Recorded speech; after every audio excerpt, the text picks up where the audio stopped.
Hey, welcome to the channel, Ruben here, and today I'm talking all about eye contact anxiety. So this video is for you if you find eye contact extremely uncomfortable. You've tried all the quick tips and the quick hacks, and you find whatever you try, nothing's helping you with your ability to comfortably hold eye contact. And so I'm gonna talk about this problem right now. So let's dive right in. And so you might be thinking, this is such a silly problem to have, it should be a quick fix.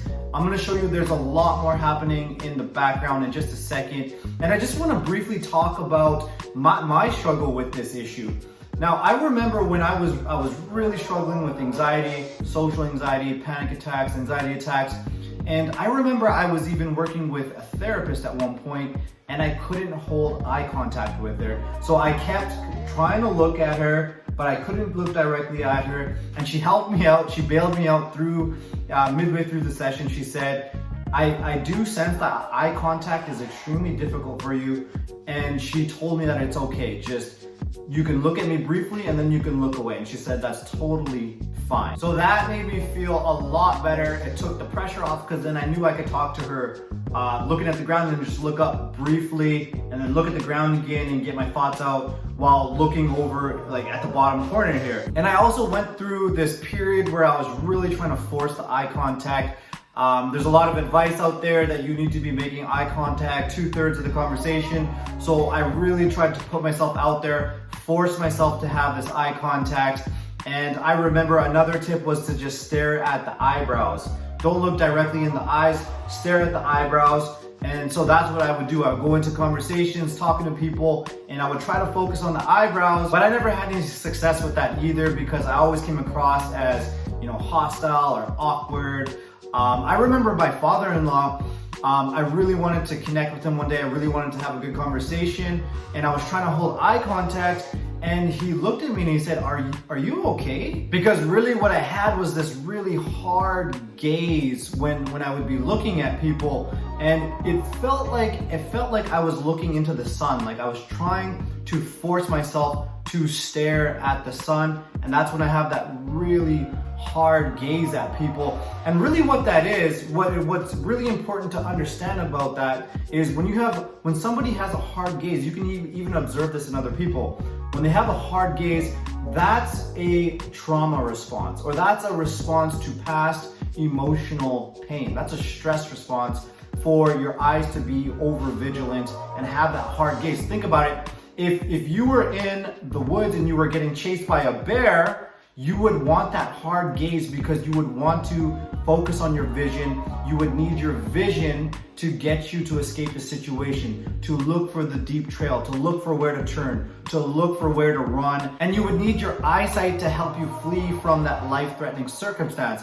Now, this becomes extremely awkward because you're just in a conversation or you're just in a social situation, but your eyes are popping out of your head. You have this hard gaze and it's just overstimulating. Now, I want to help you understand why this is probably more complex than you really think it is. It's not necessarily a quick fix, and if you tried the quick hacks like I did, looking at the eyebrows and all that type of stuff, and it's not working, here's why. Because that eye contact or that person in front of you that you're trying to hold the eye contact with, it could mean different things for you. So for example, when I was trying to make eye contact with a male or a man with strong energy, aggressive energy, I would feel extremely hostile energy boiling up inside me because that's the environment I grew up in. I grew up with a father who was, that type of eye contact could mean that there would be a fight, there would be physical abuse. I grew up with a lot of friends. I grew up in a small town in northern British Columbia in Canada, and in that town, small town, people used to fight a lot. The men used to fight a lot. That is the type of aggressive energy I was used to being in. But the problem is that 15 years later, 16 years later in my adult life, when I was no longer in that type of environment, it stayed with me. So whenever I was interacting with somebody and I saw that eye contact and I saw that type of energy, I would go into this stress response. And when I was in that stress response, it was impossible to hold eye contact. And that's really challenging because in that current moment in my adult life, It's just a social situation. There's nothing hostile about it. And so up here, logically, I know it's not hostile, it's just a social situation. It's a different type of environment, a different type of energy, a different type of interaction.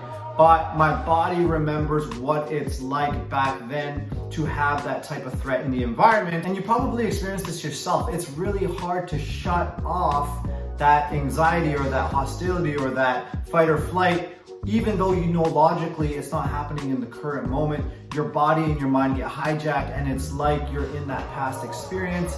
It's hostile, you feel bad energy, and your body's going into this extreme nervousness, and then all of a sudden you're trying to make eye contact and you don't know why. And so there's a saying to really anchor this in: you can take the boy out of the environment, but you can't take the environment out of the boy. The programming, the reactions, everything is instilled into him. So no matter where he goes, those reactions are gonna follow him wherever he goes. And this is a multifaceted thing. So for you, you have to get down to what that eye contact stands for. For you, when you feel like you're struggling to make eye contact, what is it? Is it feeling like you're being judged? Is it a feeling like you're gonna get humiliated? Is it a feeling like it's getting hostile and you feel like you wanna fight? Is it a feeling like it's gonna get turned into, a words battle? Someone's gonna say something to you and you gotta say something back. The point that I'm trying to make is that you're going into this full-on stress response, and you have to figure out why it's going into that stress response. It's gonna be different for everybody. For me, again, I had the hostility. I also had the feelings like I was being judged. I had the feelings like I was gonna be humiliated, disapproved of. It was multifaceted. And that's why I'm saying it's not this just quick fix that you just go and you hold your eye contact for 2/3 of the time. There's so much going on in the background, and that's for you to discover and learn about yourself. So you have to start chasing that down. Ask yourself, what is the fear around? Is the fear that it's gonna turn into a physical altercation? Is the fear you're gonna get judged? Is the fear you're gonna get humiliated? What is the fear around? Is it about rejection? You have to be really real with yourself. Stop using the quick tips and hacks, and then get into why your body's going into that full-on stress response. And so what you can do is download your free ebook where I go further into this. I'll link it below the video. And if you're on Instagram, it's in the bio. And in the ebook, I go into exactly what causes that stress response to be overactive. What are the experiences? What are the things you go through that anchor in that stress response to go off in that way, and what makes that eye contact so difficult when you're in that stress response. So make sure you download that, read through that. It's free, and it's gonna show you exactly how to break free from that stress response and make eye contact effortlessly, and make it so that you wanna make eye contact, like you wanna make connections with people. Eyes are the window into a person's soul, and that's what you really want to get comfortable doing. Eye contact, you can tell so much about a person by making eye contact with them. So that's really a crucial life skill that you want to master. And if you need more support, what you can do is join our Facebook group. I'll also link that below the video and in the bio. And it's gonna be great if you can come in and connect with people in that group. You're gonna build relationships. The whole group is dedicated to anxiety attacks, social anxiety. I'm in there as well, so you can ask me questions and I can support you along your journey. I also do Facebook Lives. I do live trainings all the time in there, so it'll be a really powerful resource for you to have. And then also what you can do is follow me on Instagram. I post daily content and inspiration and just a ton of value to keep you moving along your journey, to keep that momentum so that you can be anxiety free and not have to worry about eye contact ever again. All right, so make sure you use those free resources that are there for you. Don't be like me and look at the ground your whole life and just not be able to look into people's eyes because it feels like the sun. You don't have to struggle like I did, all right? So I hope you use those free resources. Thanks for watching, and I will see you in the next video. All right, peace out.